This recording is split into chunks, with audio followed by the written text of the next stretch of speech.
So if you caught my previous video, I started looking at a channel called the Natasha and Debbie Show, and a particular video that they did, which was looking at 50 differences between Australia and America. This was a young man he's American and was living in Australia, and he was talking about some of his observations. As I prefer to do, both these videos are more snapshots of the original video rather than a reaction to the full video. I strongly encourage people to go and check out the original video, and I'll leave the link below. So this is part 2. So let's get into part 2 of Australia versus America. My reaction to an American's observations. 23, and I can't believe I didn't mention this in my last video, but that is the drinking age here is 18 and not 21. Yep. You also cannot advertise alcohol here in Australia. Number 25 is... Really? That's nice. That's interesting. I like that. So here, if you don't know, you can't advertise tobacco. Used to be able to. I think that ended in the 90s.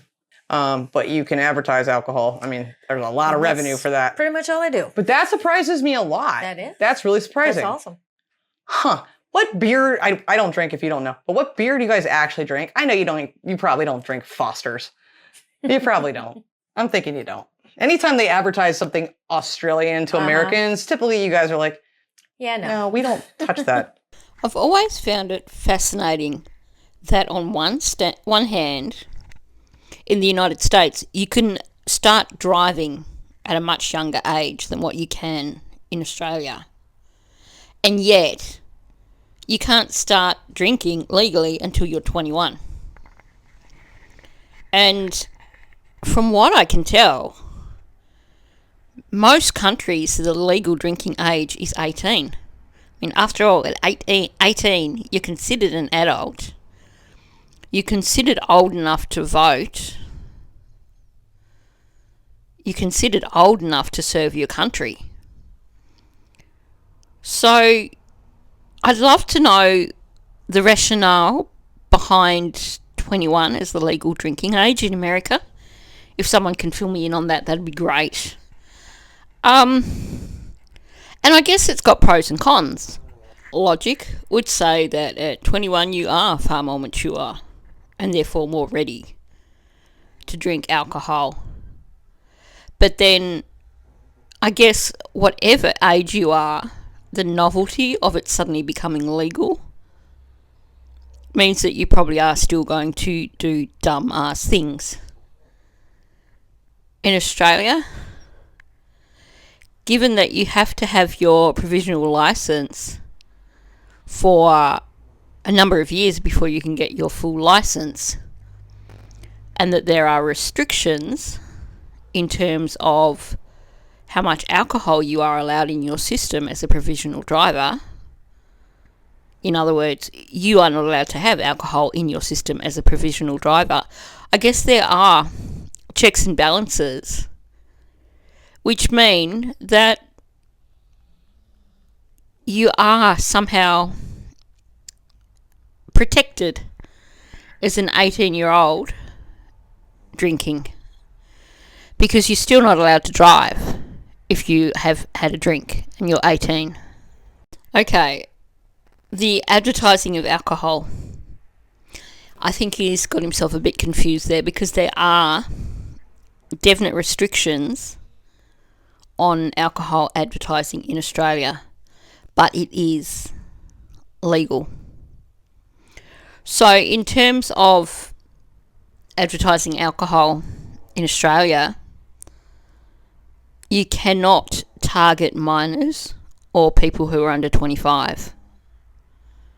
You also, with advertising, cannot encourage heavy or excessive drinking, and you can't promote it as some kind of mood enhancer or, some sort of therapeutic thing that's going to make you feel better or, make you some hugely successful person. So yes, you can advertise alcohol in Australia, but there are definite restrictions, and it's about being responsible. It's about trying to promote a responsible drinking culture in Australia, which sometimes I wonder if that is a bit of an oxymoron. In terms of beers, maybe there's some regional area somewhere in Australia that drinks Foster's, but it's certainly not what you would consider to be the Australian beer. But at the same time, I think that's regional. This is coming from someone who doesn't drink beer. I'm not a huge fan of beer. But mostly you would expect to see Carlton, VB, Tooheys, Hahn, or if you live in Tasmania, mostly in southern Tasmania, then the beer of choice is going to be Cascades. So I'd love to hear from people in different Australian states as to what is the most popular beer in the area where you live. Because for me, having grown up in Tasmania, when I think beer, I think Cascade. And then I had a friend who used to live in Sydney, so her preferred beer was VB. But I think it comes down to where you come from. Oh my god, this one gets me, guys. That is, Sour Patches here are not the same as they are in America. Sour Patches are like one of my favorite candies. I love them so much. And here in Australia, like, the flavoring for all of them is just completely different. They don't taste the same at all. They don't taste, I don't even like them here. And they don't have the blue ones. And oh, it's just, it's devastating. First world Australians, if problems. you ever go to America, you have to try the Sour Patches. I'm telling you, that is like one of the candies that is just so much better in the States. They ruined them here. It makes me so sad.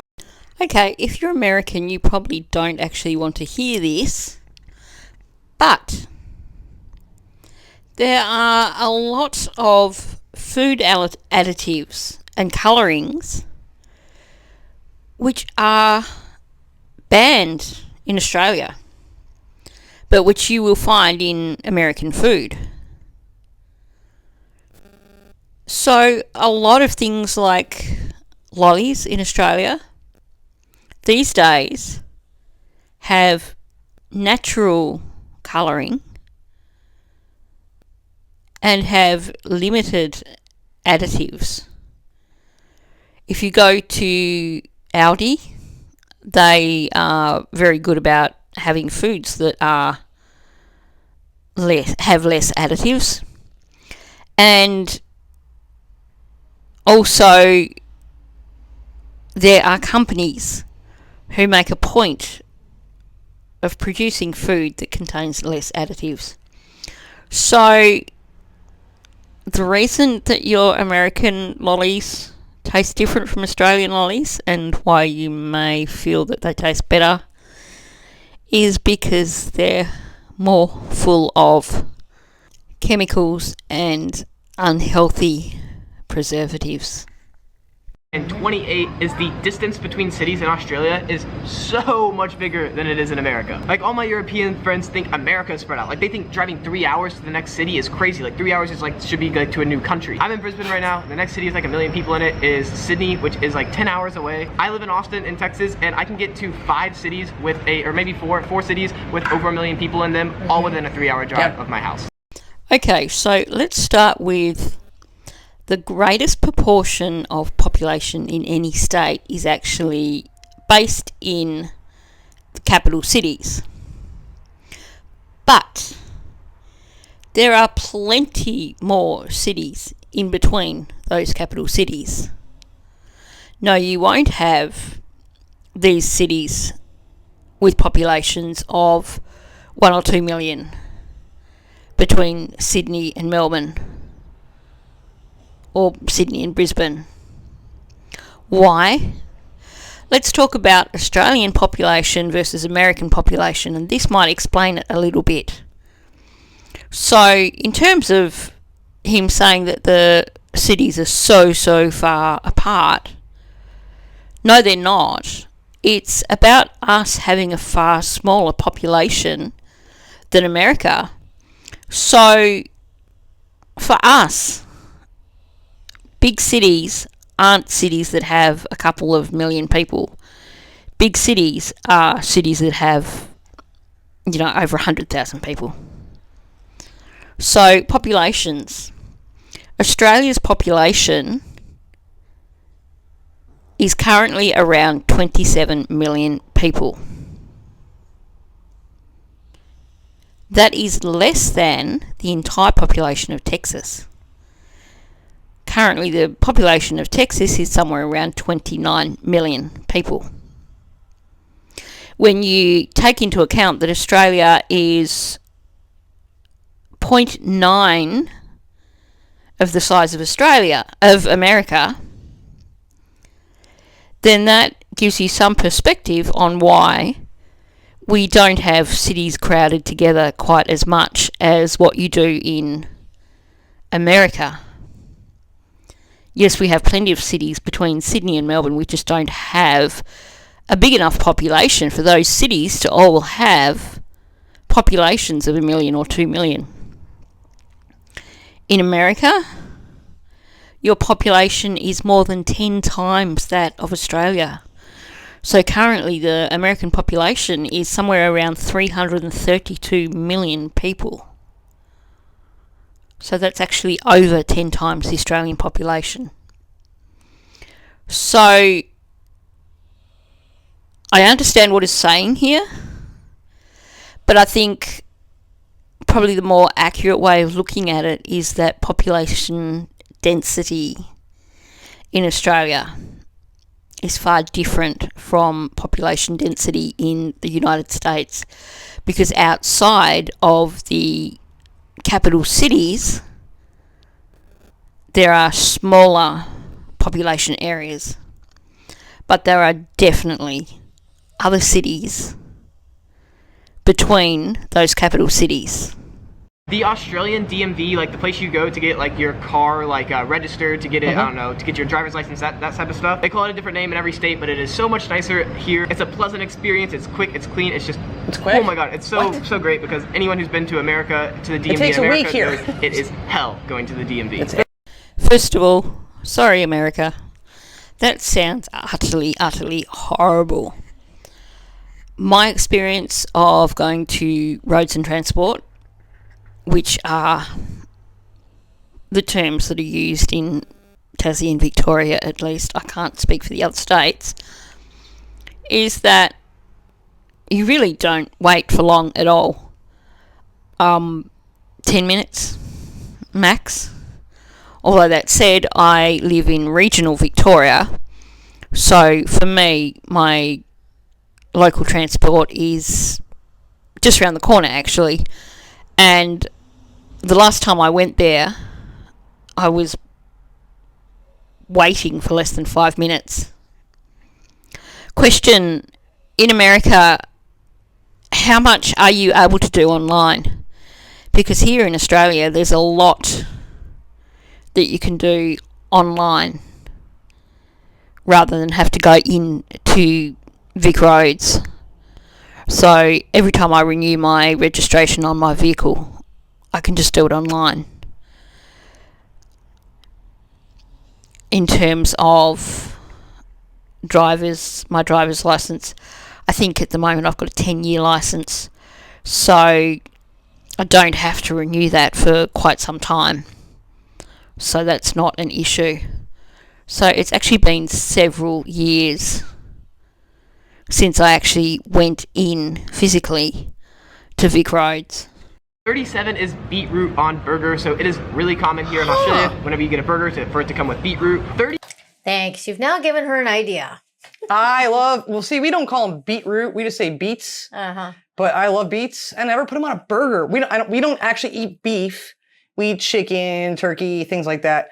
But we eat really good turkey burgers. And now I have to try that. That sounds genius, Australia. And I don't like beets, so I'll make you one. We also love beetroot in salads. However, that said, not every burger that you buy in Australia is going to have beetroot in it. Generally, it has to be a beef burger for starters.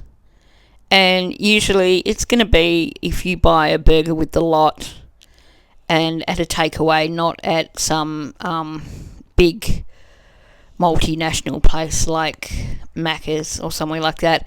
If you go to Macca's and they put beetroot in the burger, it's because they're running some special, some sort of like Aussie burger special.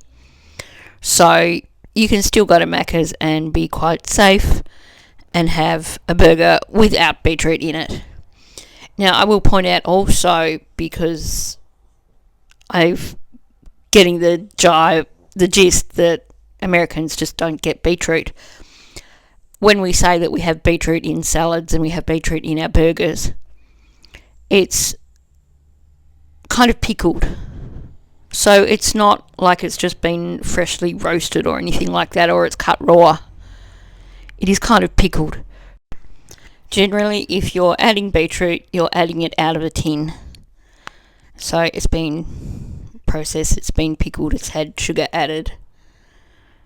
It's not like just adding extra veggies to your burger.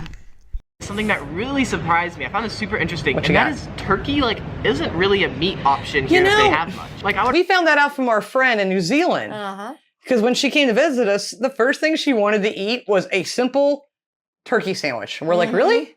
That's what you want? Just a turkey sandwich. She's like, I really want a turkey sandwich. And she liked it. Yeah, she did. But yeah, it is a pretty big deal here. Australia too. Whale? Interesting. Okay. I would argue in America, probably the #1 most common meat to have on a sandwich is turkey. If not #1, it's right up there. Where here in Australia, you go to the grocery store and you can't even find turkey. I mean, maybe you can, but it's like one little thing. I don't know. Yeah, it's really don't uncommon. get it. We also obviously have turkey on Thanksgiving, but despite that, I've never seen a turkey, not one time, not a live turkey once in America. Here in Australia, especially in Queensland, you see wild turkeys pretty regularly. We literally have them, and people on our Facebook page know we have turkeys in our own neighborhood, wild have had turkeys. them, yes. We do not live in the country either. We live in the No. suburbs.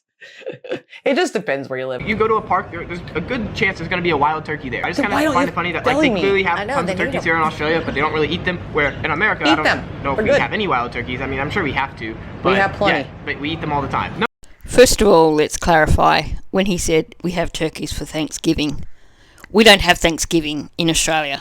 So I'm not quite sure what he's talking about there.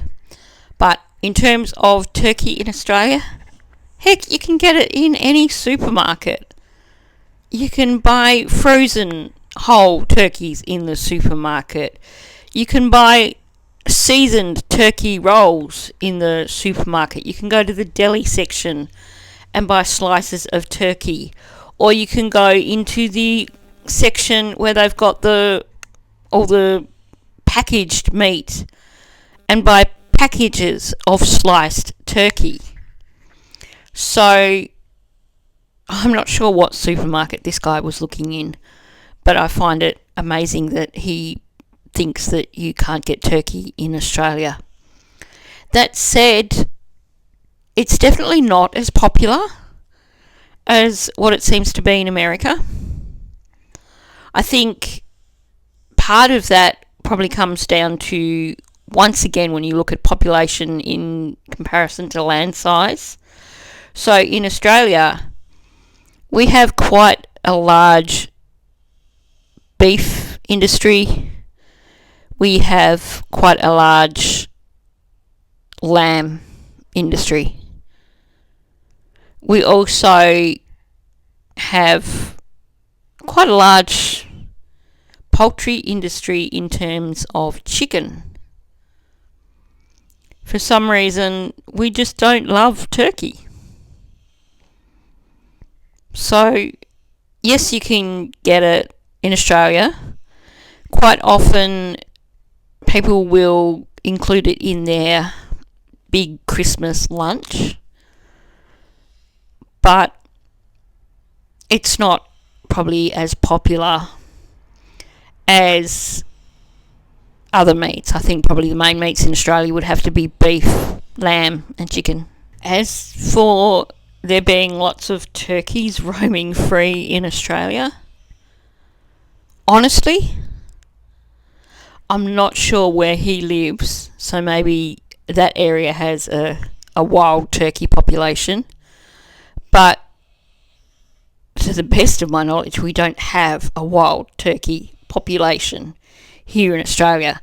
I have never ever seen a turkey just roaming around randomly anywhere in Australia. Certainly not anywhere in Victoria or Tasmania, and on my road trips to like Canberra and New South Wales, I've certainly never seen turkeys. If anyone can offer any insight, any other Australians can offer any insight here, feel free to do so. 43 is they don't have ice machines in hotels here, so it is just like stock standard in America. Every single... Now hold up. I know. Hold up. Australia, okay, we get it if UK doesn't like ice or have ice as much. Y'all are hot like we are. What? Why no ice Yeah. in the hotels? Just let us know. Maybe they're everywhere else. Hmm. Maybe it's so hot they just have them on the street corner. I doubt it. hotel, every floor has its own ice machine that you can get and bring the ice into your room for like drinks. So if you're going to buy a bag of ice in Australia, you go to the servo or the supermarket or the bottle shop. I'm not aware of any hotels that have ice fridges. Maybe some do, I'm not sure. But at the same time, if you are staying in a hotel, chances are you're going to go drink down in the bar. Not a lot of people stay up in the hotel rooms to drink, or if you do, then generally you drink, you're going to put it in the fridge in the hotel room and you're going to drink it chilled. So I guess we're not as religious about putting ice in our drinks. A lot of the time we'll buy ice if we're having a barbecue, and we'll sit all the bottles of alcohol in the ice to keep them cool. But if you're drinking out of a stubby or something, you're not going to put ice in it. So I guess it comes down to the culture. When it comes to hotel drinks, I kind of think that we're a beer and wine kind of country. So generally we're not going to put ice in our beer and our wine. You don't want to water it down. And maybe that's a part of it. Because here in Australia, in the warmer areas at least, if you put ice in your drink, it's going to melt before you get to finish your drink, so you end up with a watered down drink. So perhaps that's why it's not quite as popular. Number 45 I actually got from one of you subscribers. You DM'd this to me on Instagram, and that was, you said our school years are different because the school year here runs like through the calendar year, and then our school years in America run through the financial year. And I was like, oh, that's actually two differences. So here in Australia, yes, like school starts like at the beginning of the year, ends around like December, and then in America, school starts in like August and ends in around May. Well, the second difference is, notice he said the financial year, and that is the financial year is also different here in Australia. So in America, the financial year is like the calendar year, it's like, you know, January through December, right. But in Australia, the financial year starts July 1st and ends June 30th. Forgive Quite simply, like in the Northern Hemisphere, our school year is actually based around the summer holidays. So the longest holiday of the year is the summer holiday. In terms of the financial year being different, I wonder if that is something to do with the whole summer holiday thing. Because it sounds like your financial year in America runs from January through to the end of December. So it must somehow be connected with the school years and college years, etc., being based around summer holidays. So just a thought, if anyone can clarify that, please do. So if you're interested in hearing the full 50 different things, then go to these guys' video. So I've left the link in the description for my own video here. Go check it out, give them a bit of love. Thanks for listening. I hope you've enjoyed my video. If you're new, please subscribe, help me grow my channel. My goal at the moment is 1,000 subscribers. Also, please hit like and leave me a comment below. What do you think about these differences? Let me know if the area where you live in Australia is different to what I've said. Thanks for listening.